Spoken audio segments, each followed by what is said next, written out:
While I was standing there trying to talk to him, he was pointing his gun at me. And his finger was on the trigger, his hands were shaking. And I've never experienced anything like that before in my life. I thought that day I was going to die. It was a warm July evening when then off-duty Deputy Erickson came across his neighbors, Leo Garcia, Rick Howard, and Howard's wife, Vicky, in what appeared to be an argument. His 6-year-old and 4-year-old daughters were with him, coming outside to play in their quiet Pasco neighborhood. They had no idea what was going on, and that really scared me, because I thought either they were going to see me die, or they were going to die, or they were going to see Rick die. Erickson quickly noticed Howard was inebriated, possibly suicidal, with multiple guns out on his front porch. He was a danger, and his kids were walking right into it. So I turned back to Rick, and I plead with Rick, basically, that I know you wouldn't want to hurt my children. You love my children. You know, accidents happen. Your gun could go off.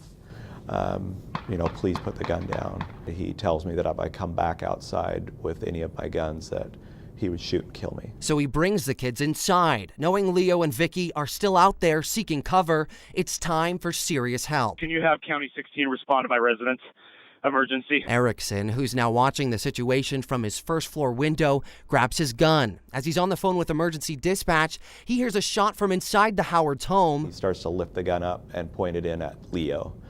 And I thought that he was going to shoot Leo at that time. And so I took my gun and I punched it through the screen and started shooting at Rick.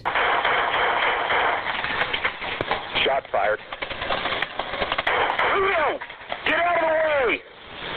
Rick, put the gun down! The deputy's shots weren't fatal. They sprayed Howard's porch and forced him back inside. Leo, lay on the ground.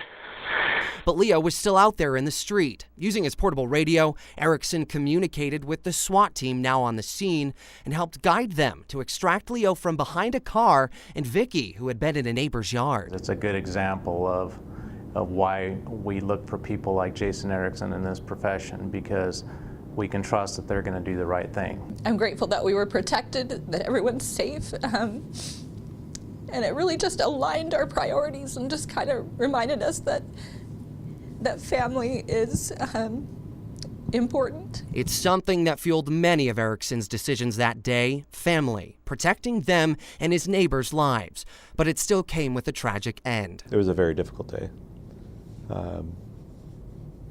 I thought I was going to die, and I thought Leo was going to die, and I thought my kids were going to die.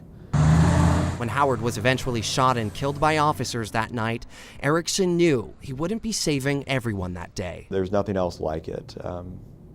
After you're involved in a shooting, you feel very alone, and that's scary, because I have a wife and kids and I have a house, and I know that when I put this uniform on every day, I potentially put that at risk. But it's taking that risk sometimes, even when the badge isn't on, that makes Jason Erickson a Red Cross real hero. Don Granese, NBC Right Now.